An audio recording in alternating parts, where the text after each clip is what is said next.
All right, guys, welcome back to another episode of Between the Watts. This week, we're going to be talking about some new e-bikes released by Velotric that we just got our hands on. Plus, Bosch, the mid-drive motor company you're all familiar with, has been getting some pushback on suggesting industry-wide e-bike motor limits to the power. So we'll give you the rundown on that. Plus, the federal government wants your opinion on whether or not they're going to be regulating your e-bikes. We're going to release which bike we're going to be upgrading in our new upgrade series, and we're going to take your questions from the comments, including some not-so-nice ones.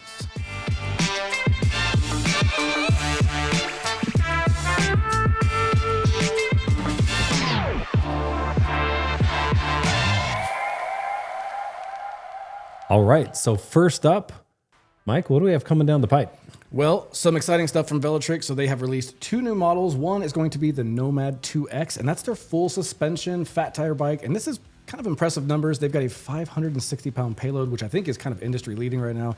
And then they also say, which I've not been able to test yet, a 1,000-pound towing capacity. So lots of details coming on that soon. Look out for that review. And the Velotric Fold1, which is their latest folder that has a 750-watt rear hub motor, 70 miles of range, and a pretty massive 450-pound payload as well. So those are going to be exciting for you guys to check out. The reviews are going to be coming out really shortly. Yeah, that'll be cool. I know I'm working on some additional coverage from China Cycle. Yeah. Have a lot to do there still. So pay attention. We're going to have some coverage and details on our factory tours of Filion, of Ananda, and then also Golden Wheel and Dahan. So some really cool coverage. Again, so many amazing things that we saw out in China. So pay attention there. We're going to go deep on some of those. Sweet.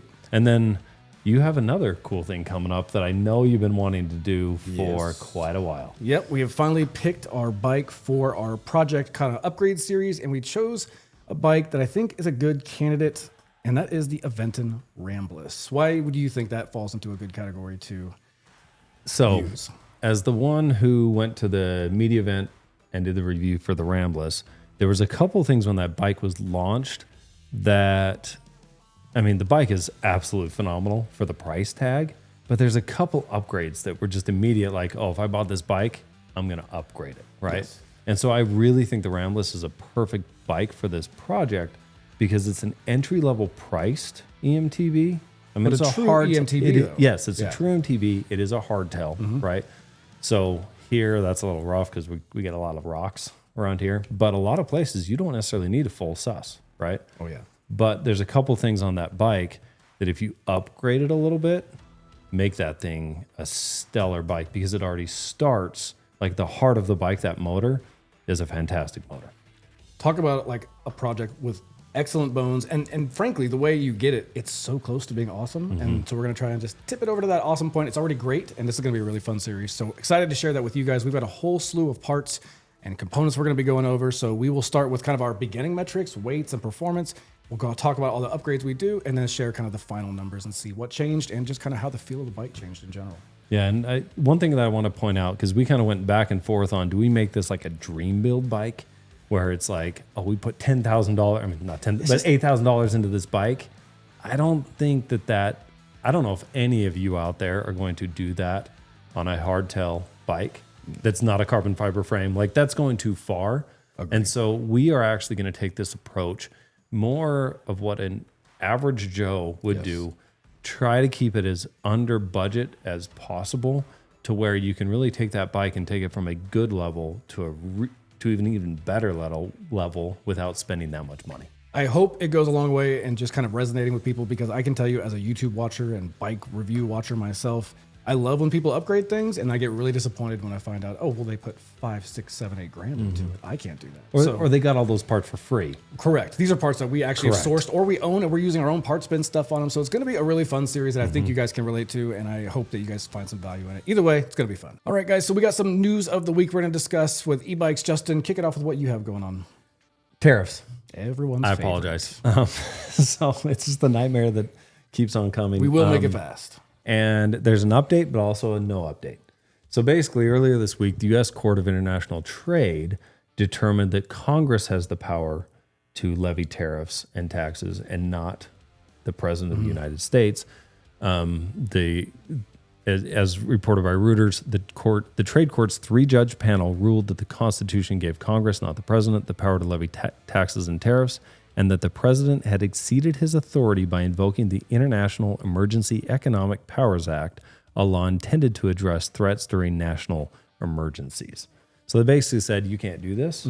The next day, a federal appeals court basically stayed that decision and gave, until June 5th and June 9th for the two parties to respond. And so as of now, everything's back into place. E-bikes still have 55% tariffs from China, 10% plus, depending on where the other parts are coming from. Battle.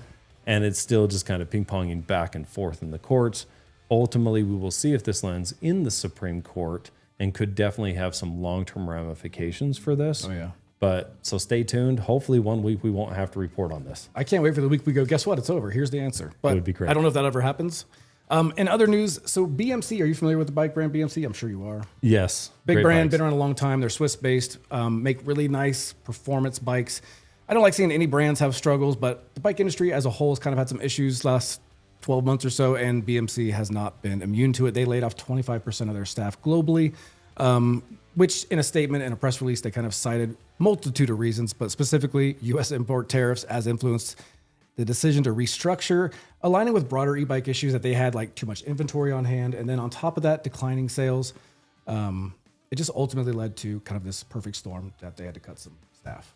Yeah. So, kind of a bummer. It's sad to see. And again, that's one of the reasons why we are arguing pretty strongly that these tariffs have real world effects on local workers, local companies. And we hope to see some resolution to that pretty soon. Yeah, hopefully they're able to bounce back without any major issues. And in some other news, Santa Cruz this week, or actually 2 weeks ago, released a recall notice for their Heckler eMTB, specifically the Heckler 9 eMTB. But it's not all Hecklers, not all Heckler 9s. It's specifically ones that were made prior to February 2023 and in a certain color combo. So if you don't know if you have that or not, you can just take your battery out, punch in your serial number on the website portal that they're offering, which we're going to link to. You guys will have that. So if you own one of these, you can punch in your serial number and see if it's one of the batteries affected. Apparently they had some thermal issues or heat issues with them that they're trying to just sort that out. So fortunately, if you do have that, they're just going to send you a new one. Yeah, and I would just also add, if you do have any questions, just wherever you bought the bike, you should be able to take it in there, take it into the local bike shop that, again, you bought it from. Don't take it to a specialized bike shop. But the Santa Cruz shop will be able to help identify if that's needed, if you have that specific bike and those specific colors. Yeah, very cool. All right, guys. So as some of you guys know, we were pumped to partner with Pedro's. They make a whole slew of bike tools and bike care equipment. And as you can see on the wall behind me, we use a lot of their stuff because we're always receiving bikes from shipping, putting them together, and then maintaining them as we test them and use them. So you could definitely say we spend a lot of time wrenching on bikes. And while not everyone may need a toolkit or a super fancy toolkit for their bike, you definitely need a pump if you have a bike. So this is the Super Prestige from Pedro's. I think they should probably just call it Pedro's Pump. But nonetheless, this is a pretty awesome pump. It's really reasonably priced. It's got a narrow barrel design, which I found pumping 4-inch wide fat tires, like a lot of our e-bikes are. This little guy goes a long way in getting a lot of air with a lot less effort, and it can go up to 160 PSI. So super solid and just straight to the point pump. But probably my favorite feature on this is the fact that the internals up here, they have like little seals and gaskets for the parts that swap between Presta and Schrader, which this pump will do both. But my pump at home, I bought from Target. So if those internals wear out on mine, I just got to go buy a new pump. But if you buy this one from Pedro's, they have the replacement internals for this. So you can maintain it, keep it for many, many years. And it's just nice to be able to maintain a piece of equipment and carry it on through time instead of throwing it away and buying another like I'm going to have to do. So anyway, pumped to share this with you guys. That was not meant to be a pun, by the way. But check out the Super Prestige from Pedro's. There will be a link down in the description. All right, so most of you guys are familiar with Bosch. They are a huge manufacturer of mostly mid-drive eMTB style motors. They do a lot of other e-bike motors, but specifically, they're really well known for their eMTBs. And we talked about some of their updates they did last week, but now they find themselves in the middle of a bit of, I guess, internet drama. What would you call it, Justin? You gotta love an internet drama, right? But I mean, this is a little bit beyond internet drama, right? So basically, the CIV, which is a German cycling association, there's 140 members. Bosch is a member, obviously very influential. They came out with a paper outlining what they believe should be the limits on e-bike motors and power output. Like industry-wide? Industry-wide. So this is Europe, which, again, if you if you make it that way in Europe, it's going to trickle across the world because Europe is, I mean, their adoption of e-bikes is so much larger than here for sure. And so what they're proposing is that they cap the wattage at 750 watts, but that's not continuous power. That is peak power. So peak max wattage of 750 watts on e-bike motors, and cap the assist percentage at 4 times. So 400% your assist. So essentially, if you're putting 100 watts into the pedals, the motor can produce 400 watts. That is what they are proposing. And basically, they're getting quite a bit of pushback online from some people arguing that Bosch is exerting undue influence over the industry, kind of throwing their weight around and doing it for protectionism reasons, where, again, claims that they're falling behind DJI, they're falling behind, some of these other motors that are a little more powerful, right? And they're doing it all out of protectionism. Now, personal opinion, I mean, I've talked with Bosch quite a bit in the last few months. We talked about them on the last podcast, tested their new motor, which I love, by the way. I disagree that it's based out of protectionism. And to be very clear, I have not had time to reach out to Bosch and get an official statement. This is all my personal opinion. I will reach out and correct anything. But again, this is just my opinion based off of what I've seen. But there's two reasons why I don't think this is protectionism per se from Bosch. Number one, every time I've talked with them, in their heart of hearts, it's like they believe that 85 Newton meters and 600 watts is the ideal of what an e-bike should be. That is what they think optimal power output should be. When they announced that OTA update, kind of, again, behind closed doors because it wasn't officially announced yet, but when they were telling us about Sea Otter about it, they made it very clear that if you don't want all that extra power, 750 watts, 100 Newton meters of torque, you can set this to what they feel is the ideal setting of 85 Newton meters of torque and 600 watts of power. They said it several times. It was very clear that they did not think that you need the extra power, almost like that they were pressured by their OEMs to compete with DJI, to compete with, now Specialized, with their new 3.1 motor and other people that are coming into the market. And so, I actually don't think that the motor that they have is fallen behind DJI, fallen behind Specialized. I've ridden the DJI just a little bit at this point. Yeah. We're looking to get a bike in, so I'll have a better analysis there. But I've ridden the Specialized quite a bit, the new Turbo Levo, and rode the Bosch, and they are all fantastic. The Bosch is definitely there and competes right alongside. So I don't think they're falling behind in terms of technology. Can I ask a question just for some clarification? So are they looking to propose some sort of regulation that would limit it across the board, including like rear hubs?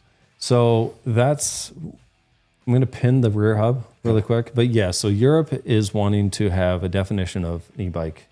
It kind of set some clearly defined, rules and regulations around that. And they've asked for comments from industry to do that, I believe, in 2027. And so this is them proposing this is what Europe should do, right? And ultimately, this is my point number 2, why I don't think it's necessarily just protectionism, is Bosch has always wanted to make sure that e-bikes are classified as electric bicycles and not as motorcycles, because then you get into whole different rules and regulations. And ultimately, what they think that road leads to is if you let bikes become too powerful, is it just they become electric motorcycles, which would then potentially require licensing, registration, and insurance. And once you do that to the industry, it will completely halt getting people out of cars. That's one of the biggest selling points of an e-bike is you can get to and from work in a lot of cases in the same time with a smile on your face and some exercise, and you save money, obviously, on the car cost, $1,500 to $5,000 on a bike versus $20,000 to $1,000+ on a car. You save on the licensing, the registration, the hassle that goes into that, but you also save the monthly fee on your insurance. So I definitely think that there's some validity to that argument that we don't want to push past too far in terms of outputs and speeds and things like that. Otherwise, we might run into a scenario where, e-bikes are now being governed by different agencies, and they're actually being treated more like motorcycles. So essentially, their concern is the industry is going to keep trying to one up each other with these motors, more power, more torque, more power, more torque, to the point where someone steps in and goes, okay, guys, we've blurred the lines. These aren't bikes anymore. We got to start licensing them and regulating them. And that's what they're trying to avoid. Yes. Okay. 100% they're trying to avoid. And so I can back up that like 100%. I think that's a very good point that we need to talk about. There are a couple points though that I think Bosch is missing with this, and the German Cycling Association is missing with this proposal. Number one, and kind of the bottom line, is I don't think the first focus should be on continuous versus peak power output, but I actually think it should be based on speeds. Yeah. Right. Yeah, that's a better approach. It gets problematic for riders specifically who are over 200, 220 pounds when you're trying to cap something at 750 watts. Yeah, you're not going to get the same performance at all. You're not. Yeah. And I mean, so I've been doing hill tests for years now, right? I'm the one that does every hill test for Electric Bike Report, and I'm 180 pounds. Okay, maybe 185. And I can tell you right now, my experience climbing that hill is very different than our team members who are 6'4", 250 pounds, 230 pounds and above. Or 5'4" and 120 pounds. The body weight has a big role in this. Very big role. Yeah. And when I'm climbing a hill, I'll get up to the top and be like, oh, it was fine. I bike a lot, right? I about an average 180, 85 pounds. But when you get up to the larger weight, and if you don't bike a lot, your experience is night and day different when you are climbing hills. And there are times where, again, other members of our team can't even make it up the hill. And so they don't want to ride a bike. And so I do think that capping at 750 watts is problematic because those larger riders need more wattage to help get them up the hill. And we all know it. If you're not one of those cyclists that just love to climb hills, right? It's kind of fun. He's the crazy cyclist that likes to climb hills. You're like my daughter who goes out just to climb hills for fun. That's not normal. And if we want to get a lot of people out of their cars onto bikes, where again, I'm going to argue they're happier, they're healthier, and just better all around for the planet and everything, right? You got to make it fun and enjoyable for everyone, right? And so what we have found is you need to be able to have a motor that peaks above 750 watts for a lot of those riders that are larger, that aren't, $150 cyclists that just love to go do 40-mile rides on their gravel bike, right? You trying to say 150 pounds? You wish. No, right? And so that's one problem that I think is not being talked about, is cycling already is pretty elitist and ableist, right?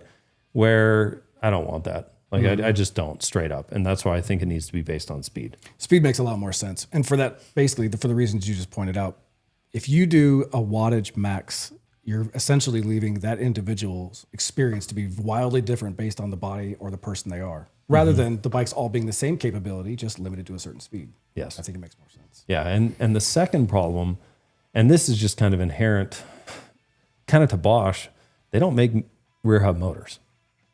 Right. That's the interesting aspect that my mind went to. Yeah, it's a very different experience when you're talking about a rear hub motor at 750 watts and a mid-drive motor at 750 watts at a mid-drive motor is being amplified through that drivetrain. Yes. So I can tell you ride an eMTB on the trails, it's kicking out 750 watts. That is a lot of power, right? Yes.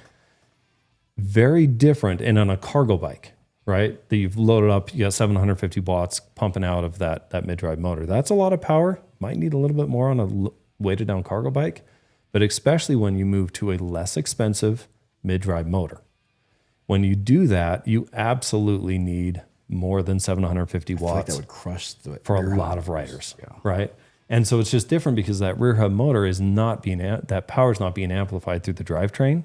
And so it's just a different beast. It's a different animal. It's a different type of motor. And so I find it very problematic to put rules and regulations on power output without differentiating between the two types. And again, if you then just turn it back to speed primarily, it kind of takes care of most of these issues.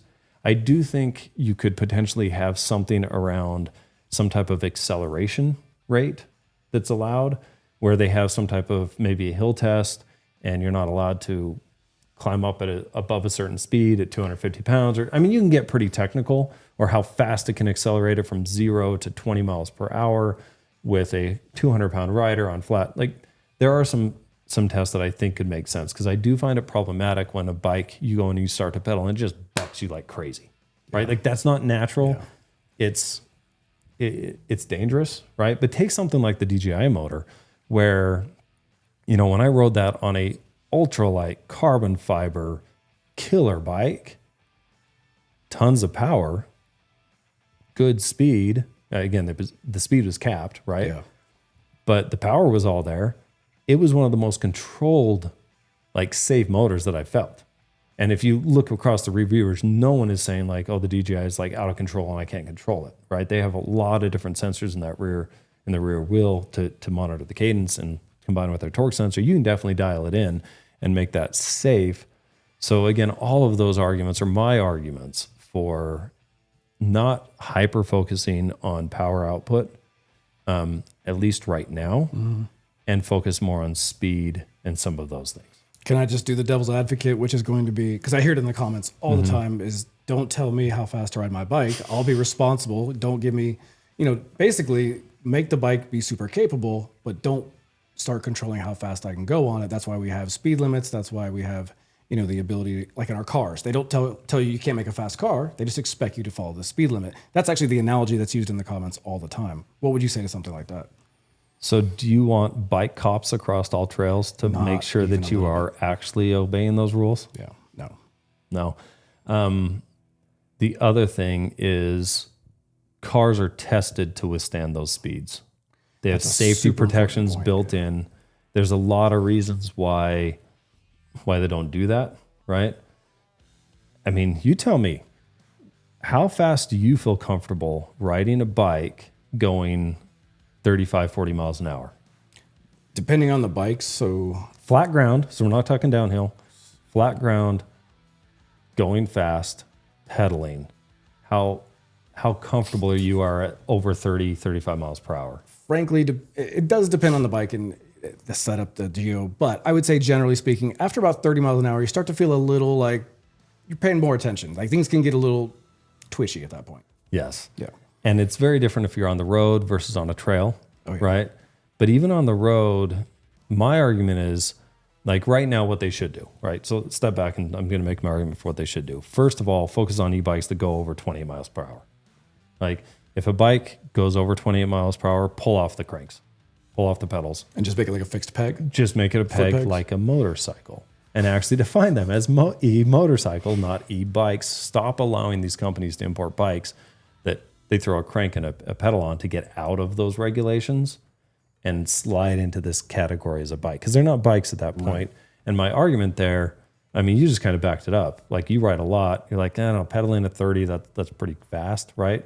So I don't know where they came up fully with the 28 miles per hour, but it's pretty darn close to what I feel comfortable with as well. And if you have a pedal strike going above that, you're gone. Or just, a twitch of the handlebars, depending on the bike, can just be disastrous, or hitting something at that speed. But, and I know there's going to be people out there that are going to say, no, I can pedal this going 45 miles an hour. You're wrong. Fine. That might be your ability. Someone's typing it, but right now. We're not.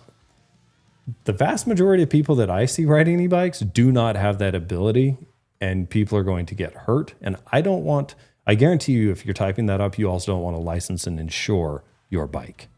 It's kind of a cake and eat it too thing. Yes. You want a bike that will go super fast, but you also don't want to be regulated about it. But you also don't want it to be a car where you can go super fast, but it's regulated. So it's kind of you want it both ways type deal. Yes, exactly. And then, so that's the first thing to do, because the other problem is enforcement, right? Like, how are you gonna expect, going back to the questions of, hey, cars can go 150 miles an hour, but they limit it to 35, and 20 in school zones. We don't have cops out there watching us already, but even when they are seen, how are they going to determine if that's a class 3 or a class 1 or a beyond class that's going 45 miles an hour? They can clock it, they can look at it, but it's really easy if, again, pedals are off, you got pegs, that automatically puts it into you shouldn't be on this trail. It's a quick visual indicator. Yes, you should not be on this, on our Virgin River Trail system here because you have pegs, you don't have pedals, right? Yeah, agreed. So that's the first thing. Next thing I think is, again, going back to what we should do. So first, focus on bikes that go above 28 miles per hour. Next, I think we need to make sure that in the US, we can still go 28 miles per hour on a class 3, right? Like if you're riding on the road, how comfortable do you feel at European standards, 15 miles per hour? I would feel extremely limited. Yeah, just personally, it would irritate me. Yeah. So why does that make you feel limited, and why does that irritate you? Because even if I didn't have an e-bike, if I just go and pick up my road bike from home, my gravel bike, and just go hit the path, my natural cadence at a decent power level, I mean, low effort, you can still easily hit 20 miles an hour. Mm-hmm. So to be at 15, you just feel like you're constantly like stopping yourself from just natural bike riding. Yeah, it's almost like, what's the point? Right. Right now, it's very different if you're in a large city. Sure, yeah. Right, where everything's going slower. But I actually, again, we've said this multiple times, I think it's safer if you can get up to speed and hang with cars a little more that are going 35 as well. But it does bring into another question. What's that? Well, you have some eMTBs that, like Specialized just made it to where the Levo, you can put it into class 3 mode, go 28 miles per hour. Sounds pretty fun. What are your thoughts on that? Well, it sounds fun off face value. A couple thoughts. One is, does a mountain bike need to go that fast? Now, again, people are going to rage over that comment, but it's really nuanced. I mean, think about like trails and how fast can you really go on a trail just based on the terrain of a trail. Mm-hmm. So I'd like to have the power there when I want it. Maybe an open fire road going to the top of a mountain before we downhill. That'd be nice to have that power. But I couldn't even probably hit 28 with berms and jumps. And you're going to limit yourself regardless going downhill. Yeah. And so, I've been testing the Turbo Levo quite a bit and found some places where it's allowed to ride at that speed, right? And then I've had some friends who have also taken those bikes on single track. I won't name names. And the interesting thing, it kind of goes back to the infrastructure with cars, right? Like if you build a road that's like crazy wide, like you have here in Utah, and they can go 80 miles an hour, people are going to go 80 miles an hour, right? But when you make it really narrow and skinny, cars are naturally limited by speed. I found that that's actually the case, even riding in that 28 mile per hour on the Levo, where my speed is actually almost more dictated by the trail and the terrain and that type of thing. Where I was riding with a buddy who had an old Shimano EP8, and he's a little better cornering than I am, right? Yeah. And so we were going up this section, and we were both going about the same speed. He would corner a little bit faster than on the straights. I would catch up a little bit, but in the end, we both had a ton of fun. There wasn't that much difference because we were limited by that section of trail that we were riding. Not the other. But then when we turned around and went downhill, what was really cool is like I'm almost always going over 20 miles an hour going downhill. And if you end up kind of coming into like a little roller or something like that, you don't have power. And so it's like tons of flow. You hit a roller and the bike kicked off. And so now you're just on a 50-pound bike. And so you're slow and then you go fast and it's slow. And it takes away from that ride. And so it's actually really fun. It sounds a little bit self-regulating. Yeah, like it does just kind of self-regulate. I mean, when I coach the Nike kids, again, I don't ever go in class 3 mode there by any means, but I am always behind them on the downhill. And part of that, is my skill level, right? Part of it's when we're hitting these rollers, I'm slowing down. They continue to go faster. I can't even keep up with them on sprint days because they're sprinting over 20 miles per hour. So I do think I would love to have a conversation around what should be allowed on trails. But ultimately right now, the main goal that I want everybody to take away from this is we just want e-bikes allowed. And so if that means sticking to class 1, class 2, class 3, fine, great, let's do it. Get everything allowed, and then we can come back and kind of nitpick over, well, is 1,000 watts or 1,500 watts too much or anything there? But let's start with speed. Let's start with speed first and go from there. Don't start with the wattage regulations, because I just think you're missing the mark and causing some problems for a lot of riders that we want out riding bikes. This is another kind of classic case of the majority of people who ride their e-bikes are under 28 miles an hour, casually riding, lifestyle things, commuting to work, whatever. But there's a small group of that choose to push everything to the limit. And now it creates this conversation for all of us, like, how do we control this? So all I hope out of it is that we end up with a solution that doesn't require licensing, registration, or red tape, but still gives me a usable speed bike that can go faster than my natural pedal gait, or at least as fast as my natural pedaling. I don't want to be limited more than that. That would be silly to me. Yeah. And for all of you who are out there with bikes that go 35, 40 and you love them, I hear you. I get it. My argument, and the argument we are making now, and the argument that I think Bosch is making, is we don't want this game to end. Like, we want the music to keep playing. We want the game to keep going. And the more you push those boundaries, the more likely that is going to stop, and you are going to lose that ability. And so if that's what you like to do, look at an electric motorcycle. Yeah. Like, look at a Sur-On and ride it where you're supposed to. Don't ride it on a city path. Don't ride it on single track. The more we all police ourselves, the better this is going to be for the long run. There's definitely a crowd out there that does not want to hear that, but that's the ultimate reality right now, because there's so many out there right now, all of us doing it. It needs to be a little bit self-policed and hopefully draw less attention to this and not force us into some sort of regulation or issue. You know? Mm-hmm. Yeah, agreed. All right, guys. So we get lots of comments on all of our videos. I really do my best to reply to all of you guys when it's just info you want about e-bikes. But sometimes we get a question that I just think is worth sharing with everybody else, because maybe you guys are wondering the same thing. And then frankly, some of them are just outright not very nice. And we figured we'd do a little bit of both of those today. And so I'm going to kick it off with this first question. Do you want to read it, or you want me to read it, Justin? Go for it. All right. This is from Becky Karen 6001. These guys are paid shills. Their advice is biased, and this is basically an ad disguised as a review. And that came from our best electric bikes under $3,000. So, my fellow shill, what do you have to say about that? I wish I was a better paid shill. Yeah, no kidding. Right? Okay, so first of all, to Becky, I want to say that's actually, I appreciate the comment. Oh, that was right. Nice. Like, it's really hard as someone who is searching for, best electric bike, best anything, to find a good outlet that you don't feel is bought and paid for. Yeah. Right. The cold hard facts of reality are that we have to make money. Right. We have a pretty darn big team. We've got development team. We got videographers. We spend a lot of time on all these bikes, and no, we can't do it for free. So if that makes us a paid shill, guilty as charged. But I'm going to argue that I feel like my family deserves to eat, and so does yours, right? And we do have to make money, right? No, I mean, do you disagree with anything? No, I was going to say, you want to work for free? The way you're answering it sounds like we do accept money to be on the best list. Is that the case? Okay, so no. Okay. So that is where I want to give that background. Because that's a clear... Because I just want people to realize and actually help advocate to brands to make sure that they're supporting us properly, right?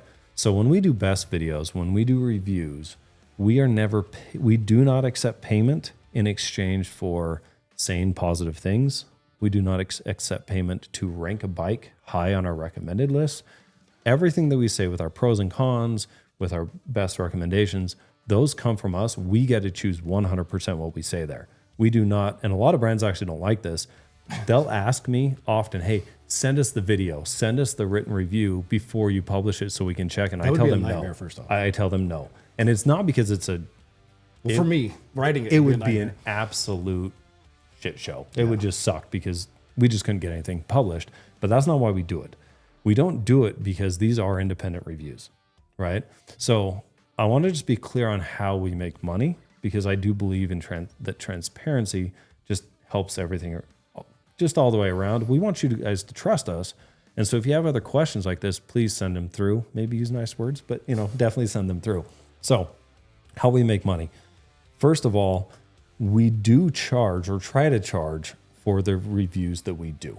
We actually spend several $1,000s on each review that we produce. And so we do ask brands to cover that cost, right? That is not a profit center. So paying for the physical work that goes into creating the review. Exactly. Gotcha. Essentially what we ask is, hey, pay us for our time, right? We take a lot of pride in the testing that we do. We take a lot of pride in the time we spend on the bike. We put over 100 miles on each bike that we review, which if you're just casually looking at things, you'll be like, well, 100 miles isn't good enough. You should put 2,000. Well, that's flat out impossible, right? Yeah. Absolutely impossible with the amount of bikes that need to be reviewed. But there's also not many other outlets that put even close to the mileage that we put on a bike. We put hours and hours into each bike. And so we ask brands to help cover that cost. I don't feel like we should have to invest our money and our time for another brand to make money. Right? I just don't think that that's fair. And if you want content creators like us to exist, we need to be paid for our time, right? And I think everyone agrees that they should be paid for their time until we're in some utopia where nobody needs to make money and everybody's got homes and food and whatever, right? So that's what we do with our reviews. We then do earn affiliate commissions on pretty much every brand almost. We can earn an affiliate commission. Which is not, this should be clarified that that's nothing new. Correct. Almost every product out there that you see being talked about on YouTube has some sort of affiliate program where basically there's an agreement that says you review it, if someone buys it after your review, you'll get a very small percentage of that, which is, it's not explicit to us. It's kind of an industry or just marketing wide. Correct.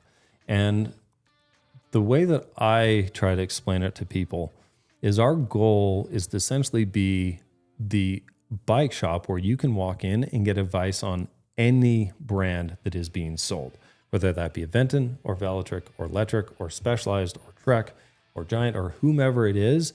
It doesn't matter which bike we recommend because we can earn an affiliate commission on all those brands. So compare that to a bike shop or REI or wherever you go to purchase something. You're going to walk in, like we'll talk, Red Rock, our local shop, fantastic shop. They sell Specialized, they sell Santa Cruz, right? Like they just brought in Norco. And Norco, right? And a Venton. Not at this shop, at other shops, right? But you're still very limited on what they are going to sell you. So I will argue we are less biased than they are. And no one seems to have a problem with that. It's because, and I think part of it's because they know what they're getting into, right? I'm going to the Specialized shop. I know they're going to tell me to buy the Specialized and not the Orbea. Yeah, they're not going to tell you go across the street and buy a Trek. And that's just a function of how that works. We're all used to it. I think the affiliate model is still a little bit, it feels shady to some people, and I can respect that. But I'm stating categorically for us, it actually doesn't matter if we recommend, again, Electric over an Aventon or a Specialized over a Trek. We can make money from all of them. And so we can be that actual online bike shop where we can just be honest with you and tell you which ones we like, right? I mean, we'll absolutely get pushback from brands if we say something incorrect. And I think that's fair. We do disagree with brands quite a bit. And we also always try to point out areas where brands can improve. Yes, we try to use constructive language, partly so they don't beat us over the head with a bat. But partly so they listen to us and actually improve their products. That's the hope, really, is that we can just move the industry forward. So when I point out a flaw with a bike, it's not because I want to crap on the bike or create a bad review. It's because, hey, you guys mostly got this right. Here's a little spot you could probably improve. This choice didn't really hit the mark the way you guys wanted, but it's fair to point that out. Yes. And so, I would, again, Becky, go in and read our reviews and then come back and tell us if you really feel like we're only an advertisement and not pushing back and telling brands where they can make a bike model better and do a better job. Because I mean, that is what we try to do. So if you don't feel like we're doing a good enough job, please let us know. We always are trying to improve there. But that is really how we make our money. Kind of piggybacking on that, what do you say to the people who say, you guys said you guys say all these bikes are great. But what about the context of the bike? So if I'm talking about the electric light that's $799 and I say, man, for this price, this is a really solid bike, and someone gets in the comments and says, well, it's Chinese junk, those are crappy parts. People have to have some context of what the bike is for what they're paying for it. It's not, of course I could throw together a $10,000 bike, but that would be a different situation. Correct. And we always do take in the value, the bang for the buck on a bike, right? And so when we go and we do all these reviews, Like we try to get paid for our time and our effort. We can make some affiliate commission on the end. If you trust us and you click the link and buy, please do that. That's how you support us, right? And then after we've done all the testing, me and Mike sit down, team, and we go over, okay, what are the best city commuter bikes? What are the best fat tire bikes? What are the best eMTBs? And those are long discussions sometimes. They are really long discussions. They get heated sometimes, not too bad. But that is where we are honestly trying to sit down and make our best recommendations. And a lot of times, one of the things that I look at a lot is what bikes do I recommend to my friends and family. Yeah. Right. Like we really do our best, to be honest, and represent the brands that we think are doing the best job, that are going to be around, that are making good products for the market. And to be very clear, to get on a best list, this is not a paid to play thing. There are a lot of other outlets that it is a paid to play thing. That is not us. We choose these bikes on our own without any discussion with any brands. And that is how we come up with that list. And that includes the added context of once that list comes out, not only do we hear it in the comments section that we missed a certain bike, but brands will contact and be like, why, how come we didn't make the list, or what's going on? So people don't realize that there's probably pushback from more areas than they see on the video. That I feel is like half of my job. I know. Literally, I'm on email all day, phone all day with people explaining things. And the fact is, there's a ton of good bikes out there. There's a ton of good brands. And especially in that sub $2,000, $2,500 range, they're getting so much better. The competition's getting really fierce there. They just are. So again, if you do feel like we're not being fair to a brand or to a specific bike, or if you feel like we're being a shill, absolutely try to call us out. We will answer. We are trying to be as transparent as we possibly can be. If you'll notice in the comments, when somebody does make a comment like this, I don't delete these comments. I will reply. And in this case, I'm just going to say, hey, we're going to talk about it on the show. But I try to give honest answers to these because it's fair to the consumer to give that honest answer, but there's usually some context behind how we got to what we got to. So, one other way that we do make money, again, so it's just all transparent. We do have advertising on the site, and those ads are clearly labeled. Those are a pay to play. If you want to be on the site and have an advertisement there, clearly marked as an ad, that is a monthly fee. I'm willing to bet not too many other YouTube e-biker reviewers are going to be willing to share all their income strategies.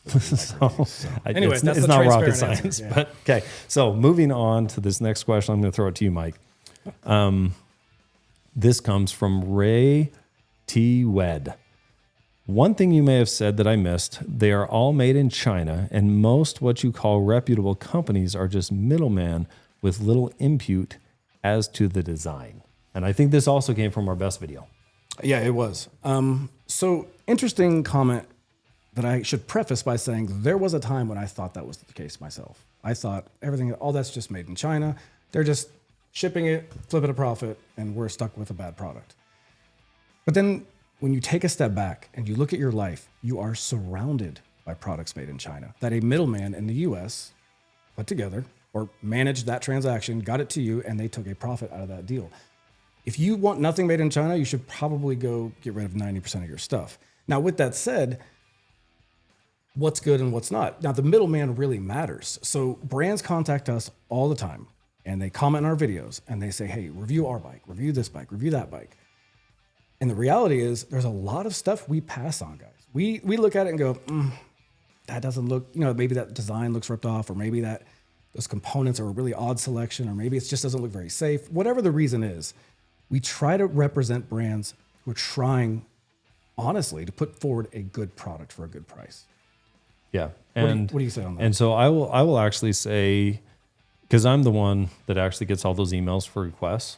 And if it's an actual middleman and that's all they're doing, like an Alibaba, somebody's just trying to flip something, out there, yeah. The answer is no for me every single time. We have not brought any middleman bikes in. And so if you are thinking that Electric or Velotric or Venton or Retrospect or any of these people are middlemen, you are just wrong. They're doing the same thing that Specialized is doing, the Trek is doing, where basically they're looking at a global supply chain. So we're not just talking parts in China. I mean, Electric's not even made in China, right? They're all diversifying because of the tariffs. But they're taking all the parts that are made in Taiwan, Cambodia, Vietnam, Hungary, the US, wherever they're actually made. And they're going out and they're sourcing this and then they're finding a place to manufacture or assemble all of that together. And in between all of those steps, this is something that really stood out in China, is there are so many parts that have to talk together. Just even like looking at the batteries when we went to Philion, it really stood out to me how intricate it is. It's not just a Samsung cell or an LG cell and slap it into a bike. You have to build an entire battery pack around this thing. And so these people are, when this comment says there is no, impute as to the design, that's 100% incorrect. They're absolutely designing the shape of the frame, all the components, putting it all together. Again, it may not be at the level of a $10,000 Specialized or $15,000 Specialized, right? But they're still doing it. That. Yes, right. Exactly. They're still doing it, and they absolutely deserve credit for what they're doing. Also, if you go back through the past year, every bike we've reviewed, you won't find two that are the same, that is just some middleman flipping this bike or that bike. Again, like you said, we don't bring those bikes in, and that's Those are just passed not what on we do. a daily basis. Correct. Yeah, so I think that's covered pretty well, but just wanted at least, again, transparent and just air it out with you guys.